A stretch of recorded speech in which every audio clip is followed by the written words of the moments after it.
அனைவருக்கும் வணக்கம். இன்றைய குறள். நம்மளுடைய மொழி தமிழ். நம்மளுடைய வரலாறு பற்றி எந்த குறிப்புகளும் நம்ம கிட்ட இல்லை. நம்மளுடைய காப்பியங்களும் மட்டுமே சொல்லுகின்றது.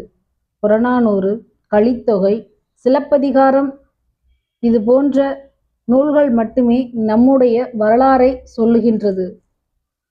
சிலப்பதிகாரத்தில் வடிவேல் எரிந்த வான்பகை பொறாது பகுருளி ஆற்றுடன் பன்மலை அடுக்கத்து குமரி கோடும் கொடுங்கடல் கொல்ல விண்ணில் இருந்து ஒரு கல் வந்ததாகவும் எரிகள் வந்ததாகவும் அதை பகுருளி ஆற்றுடன் கடல் கொண்டு விட்டதாகவும் இந்த சிலப்பதிகாரம் சொல்லுகின்றது.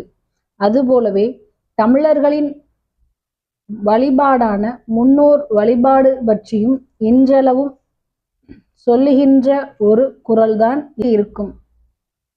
குடியா முழுகி போச்சு, நாம் ஏதாவது தவறு செஞ்சு விட்டா சொல்லும் ஒரு சொல்லாடல் குடி மூழ்கி போச்சா. நம்மளுடைய தாத்தா பாட்டி சொல்லுவாங்க, நம்மளுடைய முன்னோர்கள் கடல் கொண்டு போனதை இன்றளவும் அது ஒரு சொல்லாடலாக சொல்லப்பட்டே இருக்கின்றது.